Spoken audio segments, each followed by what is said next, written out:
Le président kenyan Uhuru Kenyatta a accueilli favorablement la proposition de la Compagnie nationale d'électricité KPLC de réduire le montant des factures d'électricité de 33% dès décembre 2021.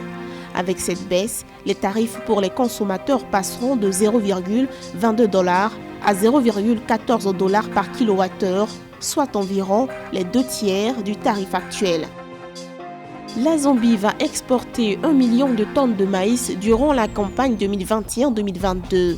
C'est suite à l'autorisation formulée officiellement par l'exécutif qui a déclaré une récolte historique de 3,6 millions de tonnes. La consommation annuelle moyenne de la Zambie est de 2,4 millions de tonnes d'après les chiffres officiels. 2 millions de $, c'est le montant investi par le département américain de l'agriculture USDA dans le secteur de l'aviculture au Ghana. D'après ce qu'a fait savoir Raymond Dente, chef technique du Ghana Poultry Project, cet investissement a contribué à former environ 10 000 éleveurs et acteurs de la chaîne de transformation avicole.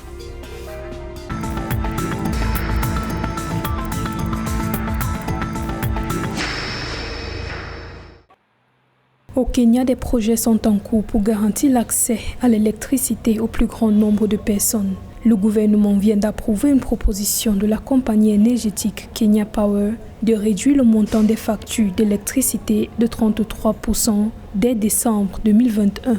Pour cette initiative visant à baisser d'un tiers le prix du kilowattheure, il convient de comprendre la différence entre le taux de couverture électrique qui donne une idée du nombre de localités électrifiées où arrive donc le courant dans un pays donné et le taux de pénétration électrique qui donne une idée du nombre de ménages effectivement raccordés au sein de ces localités dites électrifiées.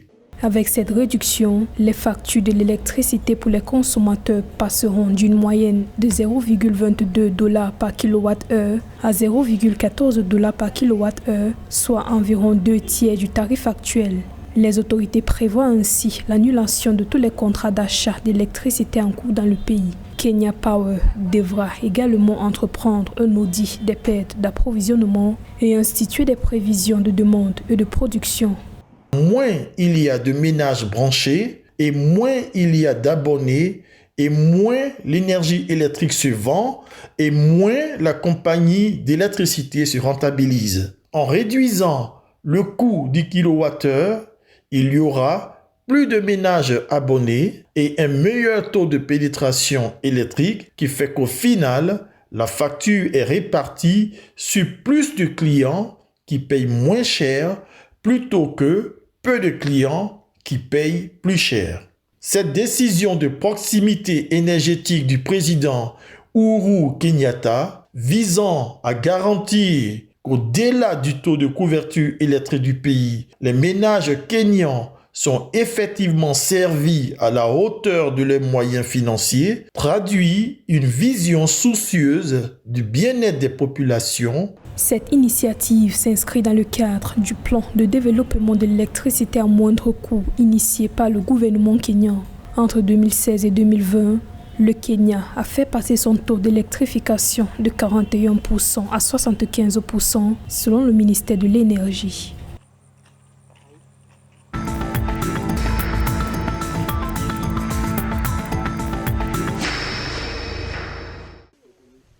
Deuxième producteur de maïs en Afrique australe, la Zambie devrait vendre sur la campagne 2021-2022 1 million de tonnes de la céréale. Le gouvernement zambien vient en effet d'autoriser officiellement l'exportation de ce stock important pour la dite campagne. À en croire les autorités, 3,6 millions de tonnes de maïs ont été récoltées grâce à la bonne pluviométrie et l'amélioration des pratiques culturales. Avec une consommation annuelle moyenne de 2,4 millions de tonnes, l'Agence de réserve alimentaire prévoit d'acheter 800 000 tonnes de maïs pour consolider ses stocks stratégiques.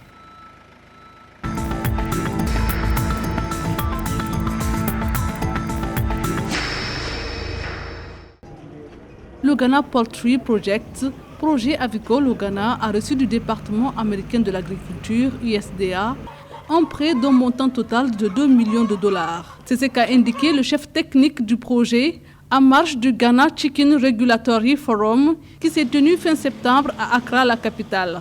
Selon le responsable, ces fonds ont servi à améliorer le système de transformation des œufs et la numérisation de la chaîne de valeur.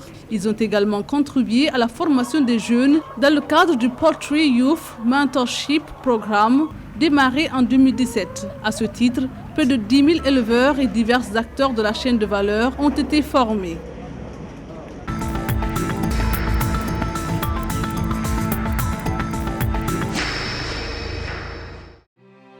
The Development Partners International, qui se présente comme l'un des leaders du capital investissement au service de l'Afrique, a annoncé avoir mobilisé 1,15 milliard de dollars pour soutenir les entreprises innovantes contre 800 millions de dollars qui étaient attendus. L'institution a fait savoir que ces fonds seront investis dans des entreprises bien établies et en pleine expansion, opérant dans des secteurs qui profitent à la croissance rapide de la classe moyenne africaine et à la transformation digitale du continent. À travers la récente levée de fonds, Development Partners International a pu accueillir plus de 25 nouveaux investisseurs dans sa base, souligne le communiqué.